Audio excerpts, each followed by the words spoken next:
Hello guys, welcome back to our YouTube channel engineer mind. तो आज की इस वीडियो में हम लोग रिक्रूटमेंट प्रोसेस के बारे में बात करेंगे और ये रिक्रूटमेंट प्रोसेस एनपीसीआईएल की तरफ से आई हुई है। तो nuclear power corporation of India limited की तरफ से ये वैकेंसीज आई हुई है और डिप्लोमा वाले एलिजिबल हैं। तो कौन कौन से ब्रांच एलिजिबल हैं, क्या क्या एलिजिबिलिटी क्राइटेरिया है, उसके बारे में डिटेल्स में डिस्कस करेंगे हम लोग। तो डिस्कस करने से पहले आपसे एक रिक्वेस्ट है कि अभी तक आपने हमारे चैनल इंजीनियर माइंड को नहीं सब्सक्राइब किया है तो सब्सक्राइब कर लो। वीडियो अच्छा लगे तो लाइक कर देना और शेयर कर देना। तो आज का जो अपडेट्स बहुत इंटरेस्टेड होने वाला है और ये nuclear power corporation of India limited की तरफ से ये वैकेंसीज आई हुई है।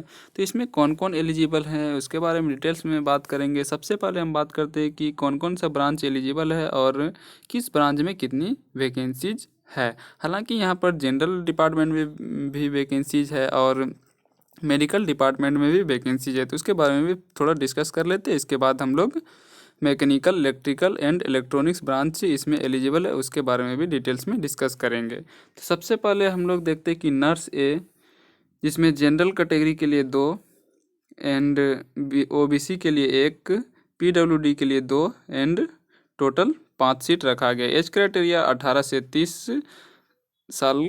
आप अगर आपका एज 18 से 30 साल के बीच में तो आप इस फॉर्म को अप्लाई कर सकते हैं। नेक्स्ट हमारा स्टाइपेंडी ट्रेनी साइंटिफिक असिस्टेंट, जो कि टेक्निकल होने वाला है और इसमें मैकेनिकल, इलेक्ट्रिकल, इलेक्ट्रॉनिक्स ब्रांच वाले एलिजिबल हैं। तो मैकेनिकल में जनरल कैटेगरी के लिए 3 सीट है, ओबीसी के लिए 1 एंड पीडब्ल्यूबीडी मीन्स जो दिव्यांग कैटेगरी में है उनके लिए 1 सीट है। टोटल 5 सीट है मैकेनिकल में और 18 से 25 ईयर एज क्राइटेरिया रखा गया। अगर आपका एज 18 से 25 साल के बीच में हो रहा है तो आप इस फॉर्म को अप्लाई कर सकते हैं। इलेक्ट्रिकल इंजीनियरिंग के लिए जनरल कैटेगरी में 1 सीट है एंड एसटी कैटेगरी में 1 सीट है और टोटल 2 सीट है। और अगर आप जनरल कैटेगरी से हैं या ओबीसी कैटेगरी से हैं या किसी भी कैटेगरी से हैं तो आप जनरल कैटेगरी में अप्लाई कर सकते हैं, चाहे आप किसी भी कैटेगरी से हैं। तो इलेक्ट्रिकल के लिए जनरल में 1 सीट एंड एसटी में 1 सीट, टोटल 2 सीट रखा गया है। एज क्राइटेरिया सेम है 18 से 25 साल। एंड इलेक्ट्रॉनिक्स की बात करें तो जनरल कैटेगरी में 1 सीट एंड पीडब्ल्यूबीडी कैटेगरी में 1 सीट, टोटल 2 सीट दिया गया है। एज क्राइटेरिया सेम है 18 से 25 साल। अगर आपका एज हो रहा है तो आप इस फॉर्म को अप्लाई कर सकते हैं। फार्मासिस्ट भी में वैकेंसी आई हुई है। जनरल कैटेगरी के लिए 1 सीट और टोटल 1 ही सीट है। 18 से 25 साल के एज तक अप्लाई कर सकते हैं। टेक्नीशियन भी ऑपरेशन थिएटर असिस्टेंट का 1 वैकेंसी है और 18 से 25 ईयर एज है तो आप इस फॉर्म को अप्लाई कर सकते हैं। स्टाइपेंडी ट्रेनिंग में जिसमें कि आईटीआई वाले एलिजिबल होते हैं उसमें आप देख सकते हैं यहाँ पर कि operator, fitter and electrician eligible और सबसे ज़्यादा वैकेंसी इसी में है। ऑपरेटर में जनरल कैटेगरी के लिए 8, एससी के लिए 3, ओबीसी के लिए 4, ईडब्ल्यूएस के लिए 1, पीडब्ल्यूबीडी के लिए 2, टोटल 18 वैकेंसीज है। फिटर के लिए जनरल में 7, एससी में 2, ओबीसी में 3, ईडब्ल्यूएस में 1, पीडब्ल्यूबीडी में 2, टोटल 15 सीट है। 18 से 24 ईयर अगर आपका एज हो रहा है, इसके बीच में हो रहा है तो आप इस फॉर्म को अप्लाई कर सकते हैं। ये परमानेंट जॉब है। Assistant grade 1 HR, finance, CMM ये सब के लिए भी वैकेंसी आई हुई है। एचआर में टोटल 4 पोस्ट है, फाइनेंस में 3 पोस्ट, सीएमएम में 5 पोस्ट। स्टेनो ग्रेड 1 के लिए 1 पोस्ट जनरल में और 1 पोस्ट एससी में रखा गया है और टोटल 2 सीट है। तो 21 से 28 साल अगर आपका एज हो रहा है तो आप इस फॉर्म को अप्लाई कर सकते हैं assistant grade 1 and steno grade 1 के लिए। अब डिटेल्स में हम लोग डिस्कस करते हैं इसका लास्ट डेट क्या होने वाला है, स्टार्टिंग डेट क्या होने वाला है। तो फॉर्म का डेट जो है वो स्टार्ट हो चुका है अप्लाई होने का और अगर आप एलिजिबल हैं तो आप इस फॉर्म को अप्लाई कर सकते हो। आप देख सकते हैं यहाँ पर कि nuclear power corporation of India limited की तरफ से ये वैकेंसीज आई हुई है और यहाँ पर विज्ञापन जो निकला हुआ है आप देख सकते हैं। Advertisement number NAPS HRM 01/2021। Online आवेदन की आरंभ तिथि, start date of online application 3/12/2021 को 10 बजे से 10 बजे तक आप अप्लाई कर सकते हैं। तो फ्रेंड्स, फॉर्म अप्लाई होना स्टार्ट हो गया है। एप्लीकेशन आप कर सकते हैं, रजिस्ट्रेशन कर सकते हैं। 3 दिसंबर से ही स्टार्ट हो चुका है। Last date of online application की बात करें तो 27/12/2021 को लास्ट डेट रखा गया है। 4 बजे तक आप इस फॉर्म को अप्लाई कर सकते हैं। तो पोस्ट के बारे में डिटेल्स हमने डिस्कस कर लिया है और अब एलिजिबिलिटी क्राइटेरिया की बात करेंगे हम लोग नीचे,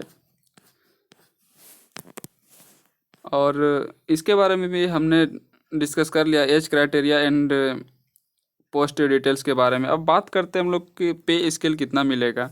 तो मेनली यहाँ पर देख सकते हैं स्टाइपेंडी ट्रेनी साइंटिफिक असिस्टेंट, इसी में टेक्निकल एलिजिबल है। तो मेनली हम लोग diploma electrical mechanical and electronics के बारे में ही डिस्कस करेंगे। तो 16,000 पर मंथ आपको मिल जाएगा during first year of training, stipend of 16,000। प्रशिक्षण के अगले 6 माह के दौरान 18,000 प्रति माह दिया जाएगा आपको।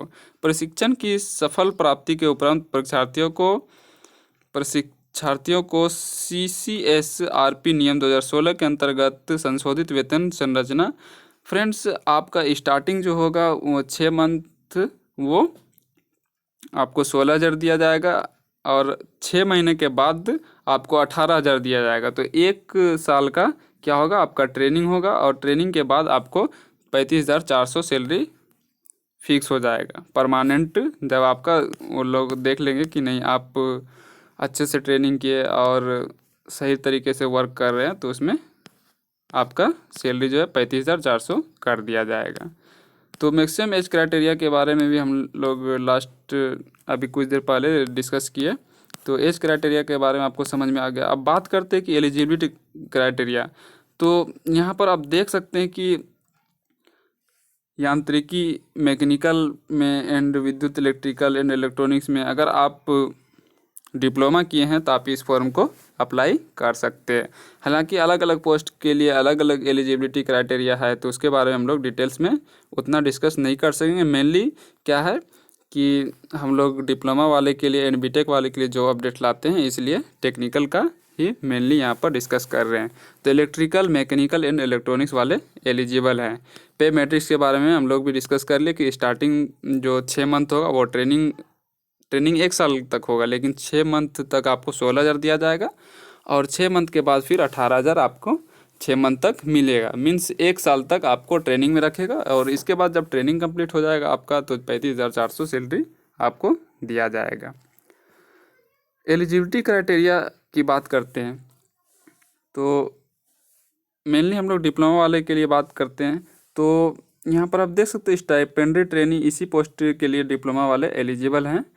तो किसी भी इंस्टीट्यूट से 60% मिनिमम मार्क्स के साथ यांत्रिकी विद्युत या इलेक्ट्रॉनिक्स इंजीनियरिंग में डिप्लोमा होना चाहिए। इंजीनियरिंग में डिप्लोमा SSC HSC के पश्चात 3 वर्ष का, तो 3 इयर्स डिप्लोमा होना चाहिए। क्योंकि बहुत कोई क्या करता है कि इंटरमीडिएट करके 2 ही साल का कर लेता है, तो वो लोग एलिजिबल नहीं है। 3 साल का डिप्लोमा होना चाहिए, चाहे आप मैट्रिक के बेसिस पे किए हो या इंटर के बेसिस पे हो, तो 3 साल का डिप्लोमा होना कंपलसरी है। तो उम्मीद है आपको ये वीडियो अच्छा लगा होगा। तो वीडियो अच्छा लगा होगा तो लाइक कर देना और हमारे चैनल पर नए तो हमारे चैनल को सब्सक्राइब करके वीडियो को शेयर कर देना। तो आपको यहाँ पर एग्ज़ाम देना पड़ेगा इसमें सिलेक्शन के लिए। तो 2 पेपर का एग्ज़ाम होगा और जिसमें आपका एक पेपर 1 होगा। तो सिलेबस के बारे में भी हम लोग डिस्कस करते हैं। लिखित परीक्षा प्लस कौशल परीक्षा होगी और यहाँ पर आप देख सकते हैं स्टाइपेंडी ट्रेनी इसी पोस्ट के लिए डिप्लोमा वाले एलिजिबल हैं। तो इसमें चयन प्रक्रिया आप देख सकते हैं कि लिखित परीक्षा प्लस कौशल परीक्षा। लिखित परीक्षा OMR या कंप्यूटर आधारित टेस्ट पर आधारित होगी। Written examination plus skill test, इसी के बेसिस पे आपका सिलेक्शन होगा।